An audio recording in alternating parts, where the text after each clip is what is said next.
Dzień dobry. Ja chciałbym tylko na samym początku zaznaczyć, że ten konkretny egzemplarz Skody Fabii to konfiguracja za ponad 150 tysięcy złotych. Zainteresowani?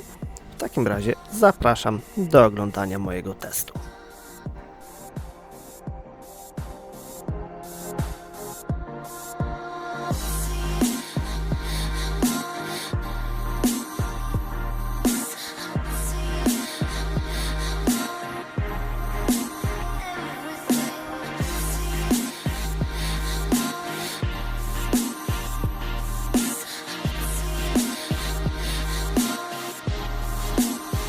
Let's play.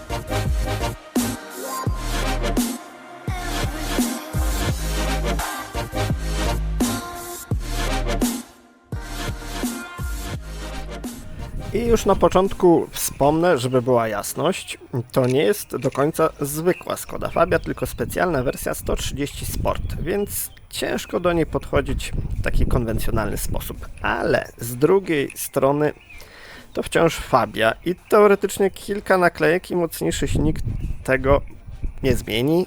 Sam nie byłem przekonany, jak podejść do tego testu, więc zrobiłem to po staremu, czyli jak każdy inny model, czy to Dacia, Skoda, Volkswagen czy Audi. Dajcie znać w komentarzu, co sądzicie o tym modelu, bo dyskusja może być interesująca. A w bagażniku, jak to w Skodzie Fabii? Sporo wieszaczków, sporo haczyków, jakieś udogodnienia, praktyczne dodatki, uchwyty, gumki itd., więc na praktyczność nie ma co narzekać. Pod podłogą oczywiście kształtka styropianowa, jest też gaśnica i cała reszta dodatków, chociaż gaśnica powinna być chyba tutaj. A po złożeniu oparć kanapy nie mamy płaskiej podłogi. A to dlatego, że w tej konfiguracji zabrakło dodatków z zakresu funkcjonalności. To jest podwójnej podłogi, bagażnika, koła dojazdowego itd. Pewnie chcieli obniżyć cenę końcową. No chyba średnio się udało, ale o tym porozmawiamy później. Tymczasem wskakujemy na kanapę z tyłu. A i byłbym zapomniał, według danych producenta bagażnik ma 380 litrów, a po złożeniu oparć 1190 litrów. Kojarzycie malowanie rajdowej Skody 130 RS? No to chyba te barwy od niej pochodzą. Zaglądamy na kanapę z tyłu i od razu w oczy rzucają się złącza ISOFIX, niestety bez zaślepek, ale bardzo dobrze dostępne, wygodne, bezproblemowe. Zamykamy drzwi, oceniamy ilość miejsca. Pod maksymalnie opuszczonym fotelem jest nieźle. Są oczywiście kieszonki w oparciach, jest taka mniejsza kieszonka na przykład na smartfona. Ilość nad głową, no ja zawsze się mieszczę, bo mam szalone 170 kilka centymetrów wzrostu, ale i 180, 185 też się zmieści. No ktoś mi tutaj nabrudził. Zagłówki bardzo wygodne, obszerne, podłokietnika oczywiście brak. Czarna podsufitka na plus, chociaż wiem, że nie każdemu to się podoba. Są światełka, jest też trochę haczyków tutaj i tutaj, a tutaj oczywiście twardy plastik. Podłokietnik też niestety plastikowy. Trochę trzeszczy, ale nie narzekajmy na takie rzeczy w tym samochodzie. Jest też spory schowek. Duży i szeroki tunel środkowy, no trudno, ale są nawiewy, są też porty USB-C. To tyle z kanapy, przesiadamy się na fotel kierowcy. Chyba biały lakier idealnie pasuje do Fabii. Do tego jeszcze te czarne dodatki, 18-calowe felgi. No wygląda to bardzo dobrze. Jeszcze rzut oka na kanapę z tyłu. No tu chyba jak na ten segment nie ma na co narzekać. Szkoda tylko, że jest tak wysoki tunel środkowy. No i te fotele, rewelacja. Jest regulacja odcinka lędźwiowego w niewielkim zakresie, ale zawsze. Siadamy, zamykamy drzwi. No ta klamka taka średnia troszkę. I uruchamiamy silnik. Jak to wszystko wygląda? Na szczęście Ekran środkowy nie jest jakiś olbrzymi i nie wystaje na pół metra ponad deskę rozdzielczą. System, no znany chyba każdemu, dość intuicyjny, nieźle to poukładane, działa nie za szybko, ale chyba nie ma na co narzekać. Na plus oczywiście manualna regulacja klimatyzacji, są wreszcie jakieś przyciski. Część regulujemy oczywiście z ekranu dotykowego, ale najważniejsze funkcje są tam na dole w postaci pokręteł i przycisków fizycznych. Za to chwała. Jest spory schowek, jest oczywiście ładowanie indukcyjne i dodatkowe porty USB-C. Jest też niestety trochę za dużo tego fortepianowego plastiku, no ale cóż, jedni to lubią, inni nie. To jest dość ciekawe rozwiązanie i wydaje mi się, że tutaj można sobie włożyć jakieś inne wypełnienie. Nie wiem, dajcie znać w komentarzach. Schowek dość głęboki, ale raczej symboliczny. Brak regulacji podłokietnika, mały minus. Schowek przed pasażerem oczywiście twardy, ale bardzo pojemny, a to nawet ładnie wygląda, taka imitacja karbonu w postaci sztucznego materiału. No nie wygląda to źle. Ekran przed kierowcą, no to jak każdy zna i w Skodzie, i w Volkswagenie, i w starszych modelach Audi. Bardzo czytelny i prosty w obsłudze. Chociaż te pokrętła i regulacja wyglądu, trzeba się do tego przyzwyczaić. Dodatkowy schowek, no a jak z jakością spasowania? No tu jest oczywiście twardo, ale tu chociaż trochę miękkiej wykładzinki. No trochę to trzeszczy, trochę się rusza, no ale Piano Black ma to do siebie, że raczej nie jest zbyt elastyczne i wydaje dźwięki podczas dotykania mocniejszego. No nie wiem, czy to trzeszczenie jest ok w tym samochodzie, na szczęście jest. Łapka do łapania pod dyskontem. No jak ktoś lubi oczywiście, ja nie bardzo.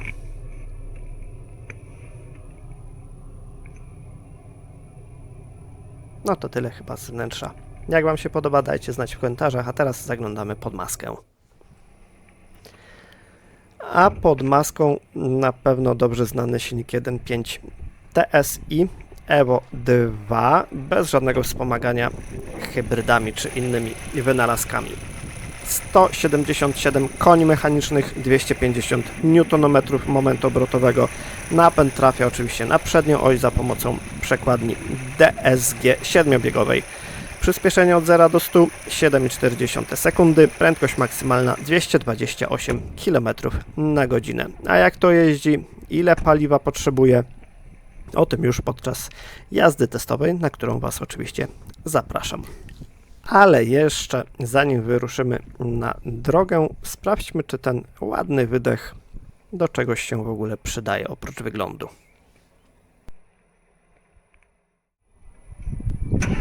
A zanim wskoczymy za kierownicę, sprawdźmy jeszcze, czy cokolwiek zmieniło się w kwestii dźwięku wydechu.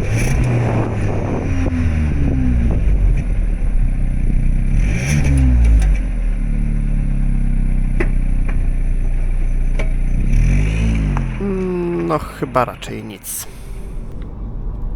Ruszajmy więc na miasto. Na początek pokonamy sobie 10 km spokojnym tempem, a pod koniec tego dystansu sprawdzimy oczywiście spalanie w tej Skodzie Fabii 130 Sport z silnikiem 1.5 TSI o mocy 177 koni mechanicznych.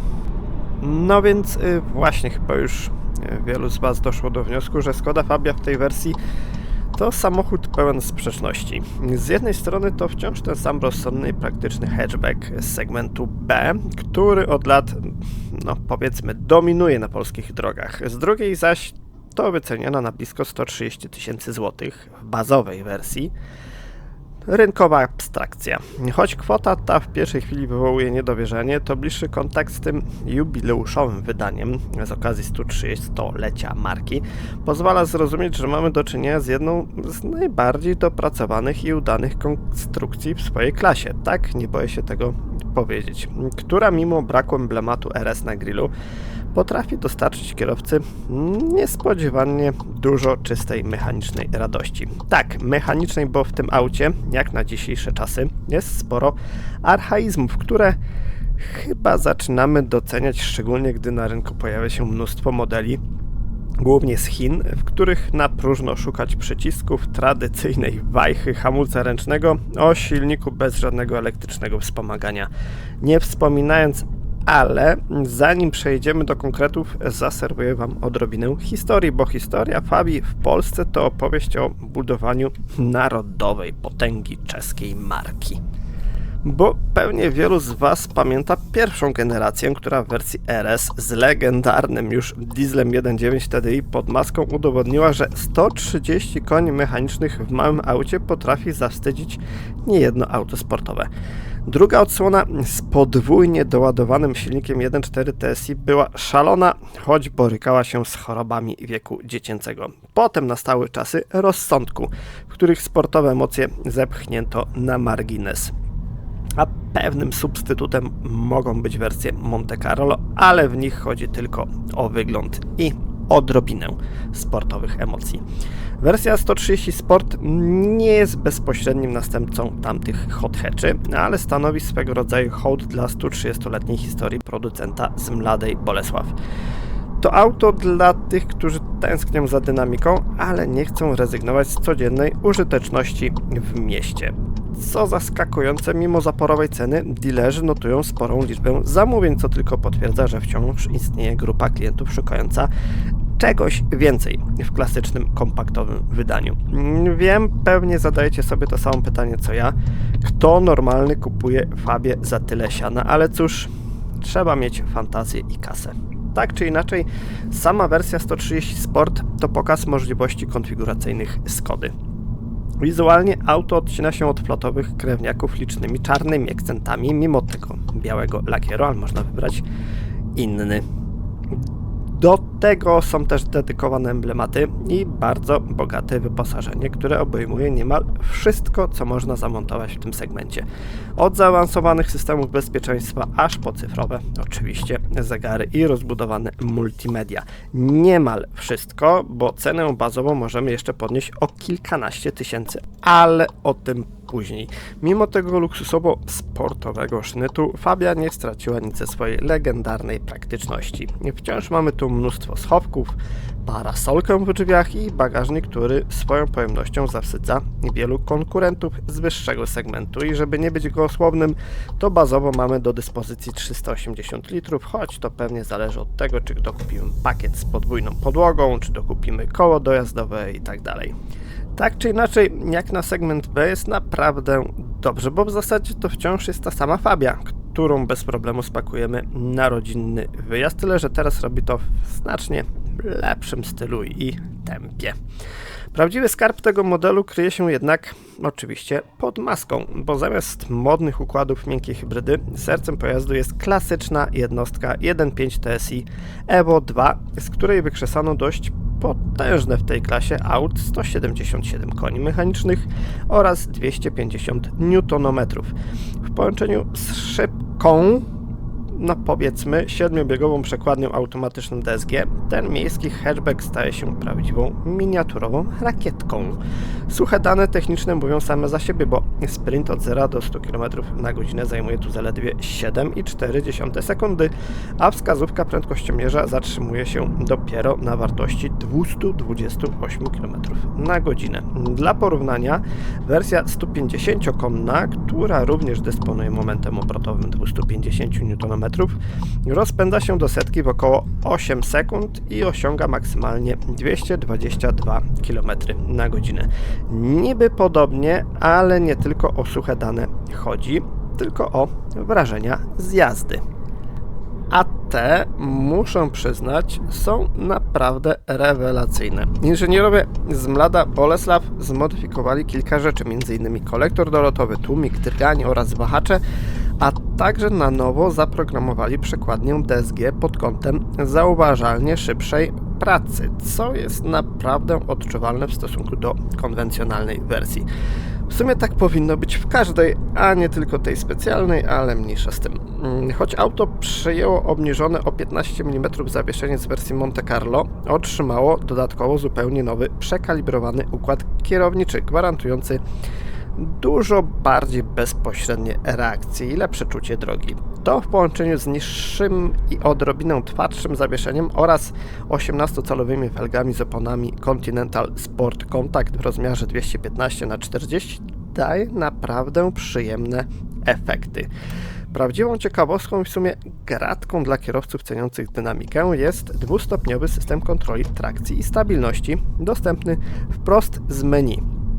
Pozwala on całkowicie wyłączyć system ASR, odpinając kontrolę trakcji, by umożliwić kontrolowany poślizg w, zaznaczam, bezpiecznym otoczeniu.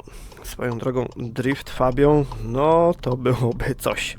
Z kolei wybranie trybu ASR Sport plus ESC Sport dopuszcza lekki uścisk kół, ale system stabilizacji toru jazdy i tak zainterweniuje, choć znacznie później i dyskretniej. I muszę przyznać, że momentami bawiłem się z tym autkiem naprawdę świetnie.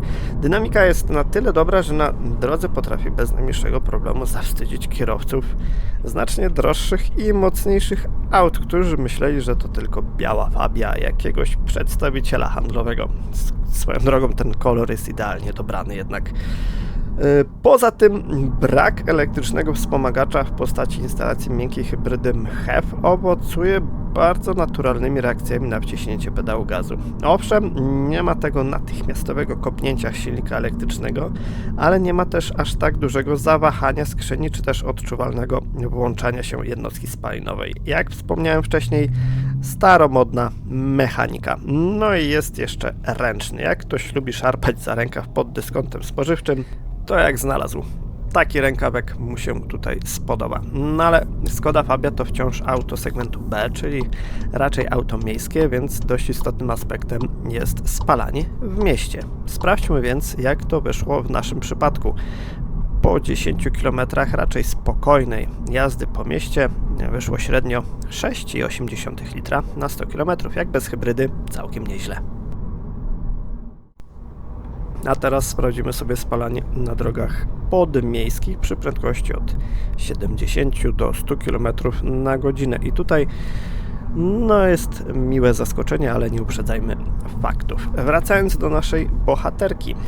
I chyba będzie trzeba już pomówić o tej niewygodnej kwestii, czyli o pieniądzach, bo dochodzimy tu właśnie do wspomnianego na początku cennika, który dla wielu osób może okazać się barierą zaporową. Baza dla wersji 130 Sport z silnikiem 1.5 TSI o mocy 177 koni mechanicznych startuje z pułapu 128 300 zł, choć w aktualnej ofercie na dzień publikacji tego testu w ofercie promocyjnej kwota ta została obniżona do 122 300 zł.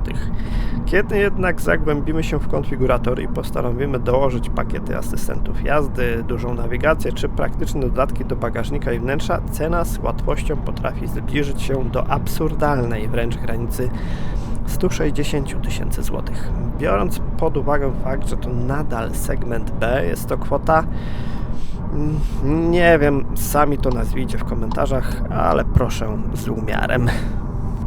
Ale jest też druga strona medalu, bo auto ma na rynku bardzo niewielu konkurentów o podobnych parametrach, a przy tym nie traci absolutnie nic wzorowej wręcz użyteczności codziennej, standardowej Fabii.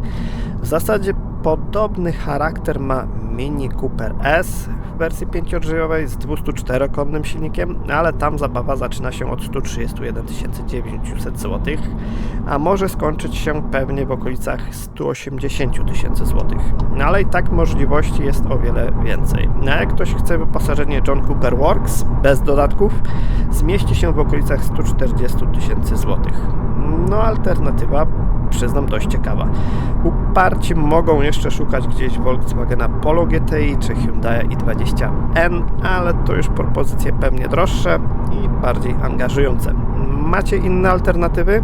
Dajcie znać w komentarzach, co byście wybrali w cenie do około 150 000 zł i z mocą powyżej 170 koni mechanicznych, oczywiście w segmencie B. I zbliżamy się też do końca pomiaru na drogach podmiejskich przy prędkości od 70 do 100 km na godzinę. Po drodze jakieś tam światła, zwolnienia i tak dalej. I wiem, że wielu z Was uzna, że samochód z segmentu B jest po to, żeby jeździć nim po mieście, no ale nie ukrywajmy, dla wielu osób to jest po prostu auto rodzinne na co dzień. Więc sprawdźmy, jak wygląda spalanie właśnie w takich warunkach. I po 10 km, no oczywiście spokojnym tempem i zgodnie z przepisami, średnie spalanie wyniosło 4,5 litra na 100 km. No ja nie mam pytań. A na koniec jeszcze droga ekspresowa, 10 km, prędkość 120 km na godzinę. Postaram się utrzymywać tą średnią, ale jak widzicie ruch jest spory, więc mogą być pewne uchybienia. No i jak sami widzieliście, na drodze podmiejskiej przy spokojnej jeździe wyniki spalania mogą być naprawdę rewelacyjne i to przy dość wysokiej mocy, przy dość mocno wysilonej jednostce napędowej i bez żadnej hybrydy czy innego wspomagania elektrycznego. Można. Czy tak samo będzie na drodze ekspresowej? O tym przekonamy się za chwilę, a potem jeszcze sprawdzimy przyspieszenie, choć nie wiem, czy to jest istotne w takim samochodzie, no może trochę tak. No i oczywiście to przyspieszenie będzie jakoś laboratoryjnie mierzone.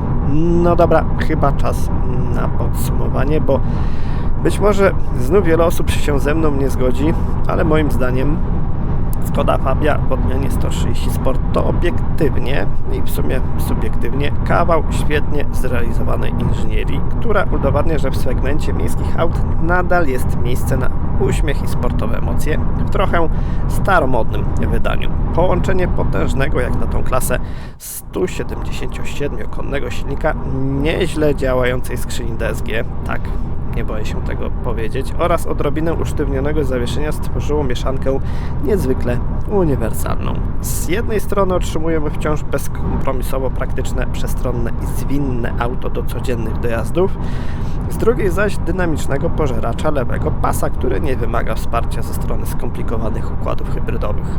W obliczu masowego wycofywania klasycznych spalinowych hot hatchy z europejskich cenników czeska propozycja staje się prawdziwym rynkowym unikatem, ale jak zwykle musi być jakieś ale, bo dla większości, tak mi się zdaje, 150 000 złotych za Skodę Fabię mimo wszystko to kwota raczej zaporowa.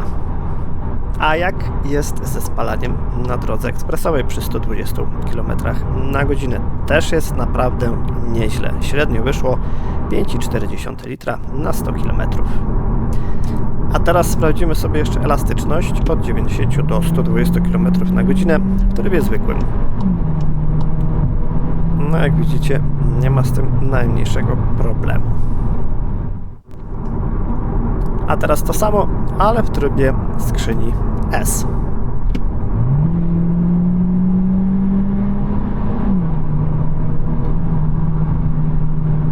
Jak widzicie, tak samo rewelacyjnie. A na koniec sprawdzimy sobie jeszcze sprint od 0 do 100 km na godzinę. Najpierw w trybie normalnym, a potem w trybie sport.